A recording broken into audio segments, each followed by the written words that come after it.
12:2. Behold, God is my salvation. I will trust and will not be afraid. For the Lord God is my strength and my song, and he has become my salvation. And all the people of Israel came out from Dan to Beersheba, including the land of Gilead. And the congregation assembled as one man to the Lord at Mizpah. And the chiefs of all the people of all the tribes of Israel presented themselves in the assembly of the people of God, 400,000 men on foot that drew the sword. Now the people of Benjamin heard that the people of Israel had gone up to Mizpah. And the people of Israel said, Tell us, how did this evil happen? And the Levite, the husband of the woman who was murdered, answered and said, I came to Gibeah, that belongs to Benjamin, I and my concubine, to spend the night. And the leaders of Gibeah rose against me, surrounded the house against me by night. They meant to kill me, and they violated my concubine, and now she is dead. And so I took hold of my concubine, cut her in pieces, and sent her throughout all the country of the inheritance of Israel, for they have committed abomination and outrage in Israel. Behold, you people of Israel, all of you, give your advice and counsel here. And all the people arose as one man, saying, None of us will go to his tent, and none of us will return to his house. But now this is what we will do to Gibeah. We will go up against it by lot, and we will take 10 men of 100 throughout all the tribe of Israel, and 100 of 1,000, and 1,000 of 10,000, to bring provisions for the people, that, when they come, they may repay Gibeah of Benjamin for all the outrage that have been committed in Israel. And so all the men of Israel gathered against the city, united as one man. And the tribes of Israel sent men throughout all the tribe of Benjamin, saying, What evil is this that has taken place among you? Now, therefore, give up the men, the worthless fellows in Gibeah, that we may put them to death, and purge evil from Israel. But the Benjaminites would not listen to the voice of their brothers, the people of Israel. Then the people of Benjamin came together out of the cities to Gibeah, to go out to battle against the people of Israel. And the people of Benjamin mustered out of their cities on that day 26,000 men who drew the sword, besides the inhabitants of Gibeah, who mustered 700 chosen men. Among all these were 700 chosen men who were left-handed. Every one could sling a stone at a hair and not miss. And the people, the men of Israel, apart from Benjamin, mustered 400,000 men who drew the sword. All these were men of war. The people of Israel arose and went up to Bethel, and inquired of God, Who shall go up against first for us to fight against the people of Benjamin? And the Lord said, Judah shall go up first. Then the people of Israel rose in the morning, and encamped against Gibeah. And the people of Israel went out to fight against Benjamin. And the men of Israel drew up the battle line against them at Gibeah.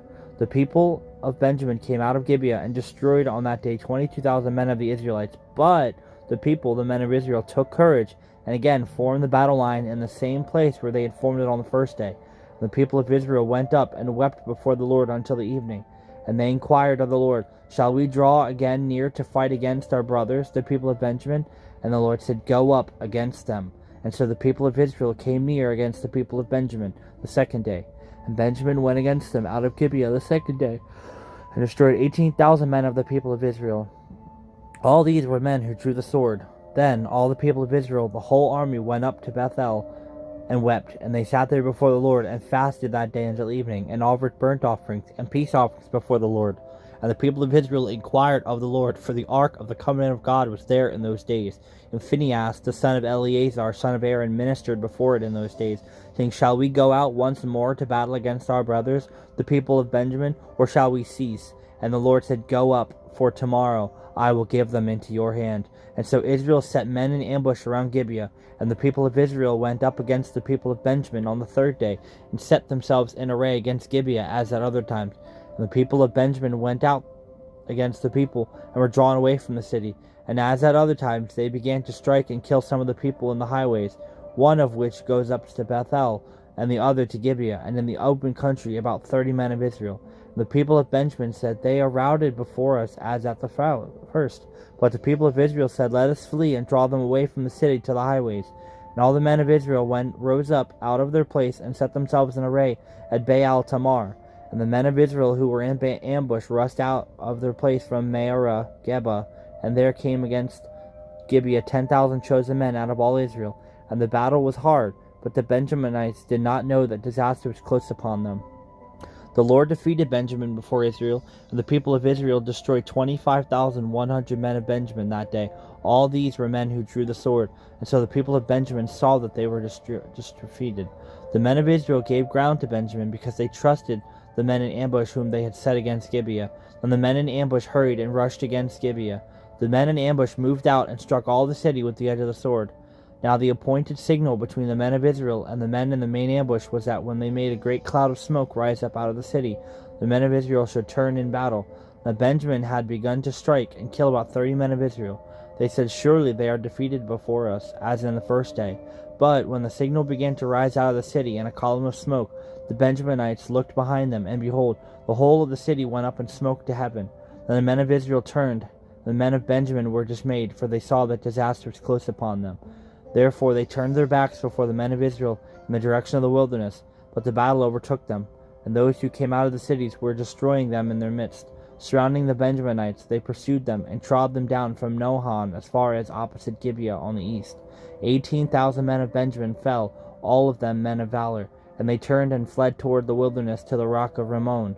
5,000 men of them were cut down in the highways, and they were pursued hard to get in, and 2,000 men of them were struck down.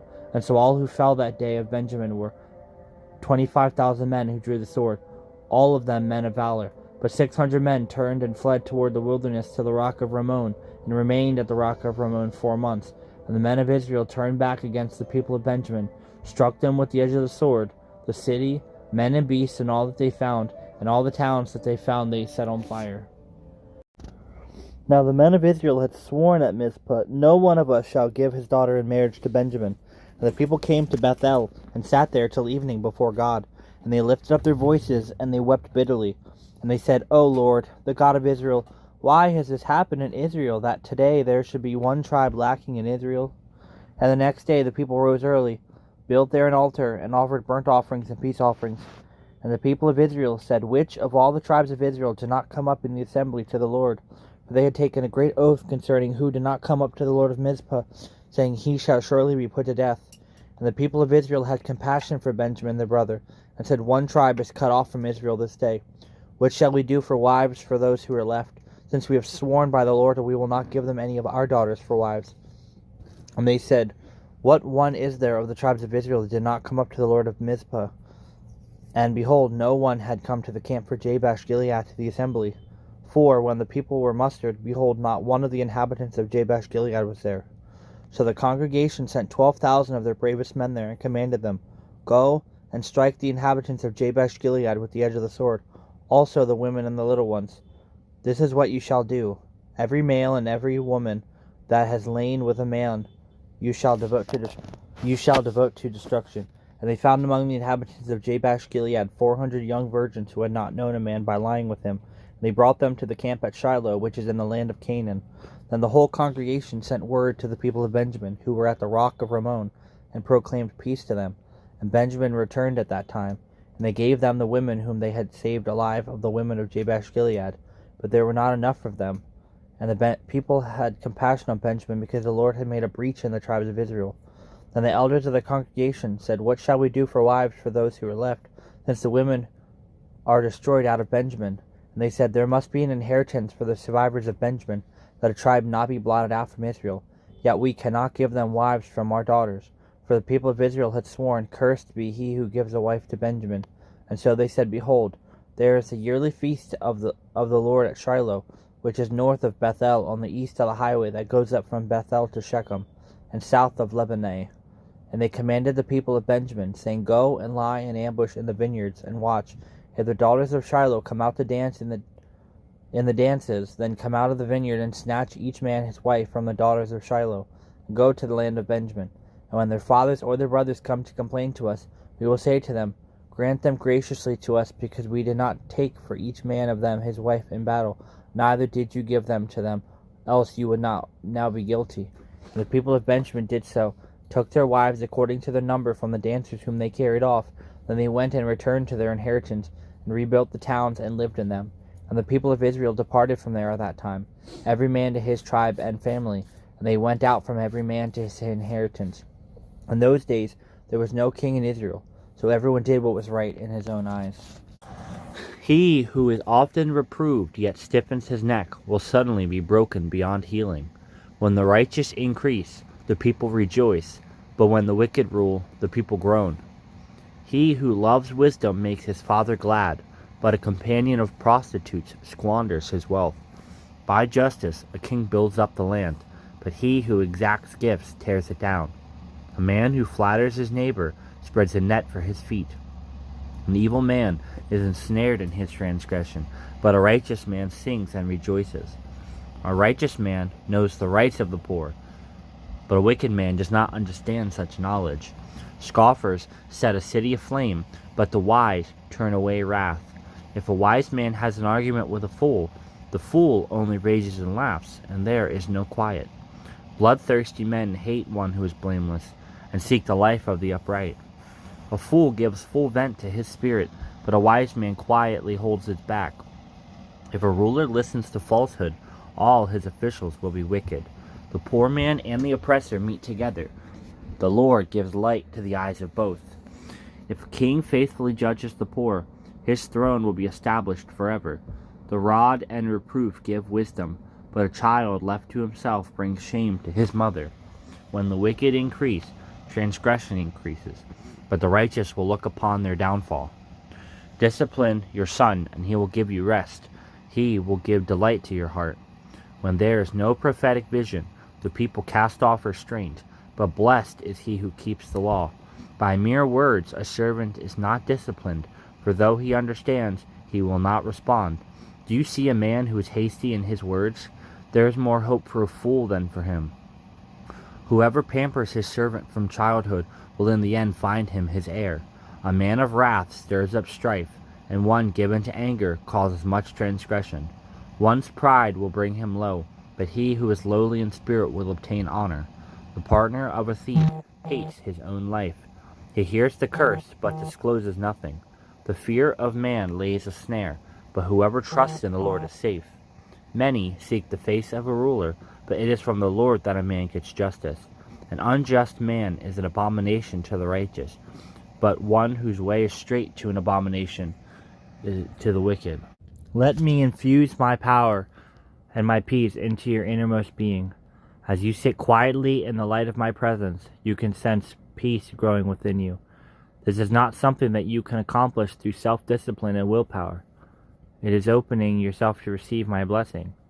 In this age of independence, people find it hard to acknowledge their neediness. However, I have taken you along a path that has highlighted your need for me, placing you in situations where your strengths were irrelevant and your weaknesses were glaringly evident. Through the aridity of those desert marches, I have drawn you closer and closer to myself. You have discovered flowers of peace blossoming in the most desolate of places. You have learned to thank me for hard times and difficult journeys, trusting that through them I accomplish my best work. You have realized that needing me is the key to knowing me intimately, which is the gift above all gifts. Isaiah 58:11 says, "The Lord will guide you always. He will satisfy your needs in a sun-scorched land and will strengthen your frame. You will be like a well-watered garden, like a spring whose waters never fail." And Isaiah 40:11, "He tends his flock like a shepherd. He gathers the lambs in his arms and carries them close to his heart, for he gently leads those that have young." It came to pass, as we went to prayer, a certain damsel possessed with a spirit of divination met us, which brought her masters much gain by soothsaying.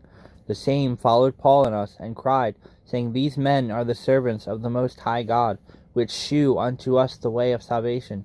And this did she many days. But Paul, being grieved, turned and said to the spirit, "I command thee in the name of Jesus Christ to come out of her." And he came out the same hour. Acts 16:16-18. When Paul arrived at Philippi, the beginning of his ministry was different than in most other towns. His normal practice was to go first to the Jewish synagogue, present the people there with the evidence that Jesus was the promised and the only way to heaven. Only after they refused to hear what he would pivot to outreach to the Gentile population, as he did in Corinth. And when they opposed themselves and blasphemed, he shook his raiment and said unto them, "Your blood be upon your own heads. I am clean from henceforth, so I shall go unto the Gentiles." But in Philippi there apparently was no synagogue, which would have meant there were very few Jewish people there. As Paul made his way through the city, he was followed by a number of times by a demon-possessed girl who declared that he was offering people the way to be saved. This apparently was being done not as a genuine declaration, though it was true, but in a mocking way. It was Paul's compassion on the girl and casting out the demon that led to him being imprisoned with Silas until God sent an earthquake. Though she was taunting him, Paul recognized that her problem was a spiritual battle. He saw through her unkind words to her real need. There are times when the people we talk to are unkind or critical of Christianity, but we must never forget their real problem. They do not need to be more polite, but rather to be saved. The biggest problem lost people have is their need for salvation, and that must be our main focus. Genesis 1:1. In the beginning, God created the heavens and the earth. Dear God, there was a time when this world came into being, and you get the credit. You created every mountain, every valley, every river, every flower and tree for me to enjoy. The oceans, the fish, whales, and coral reefs that demonstrate your creativity and your order. And this planet is the home for mankind. You made sure it could meet my needs. I have air, water, and food because you made them, you keep them, and you give people the wisdom to manage them. No one can take credit for this planet but you. No one can create a sunset but you. No one can create such incredibly diversity in nature but you. Help me to appreciate all that you have created, to show gratitude for all the things you've made for me to enjoy. Think about it. Is it important to believe that God created the world? Why? Or why not? What part of nature causes you to worship God?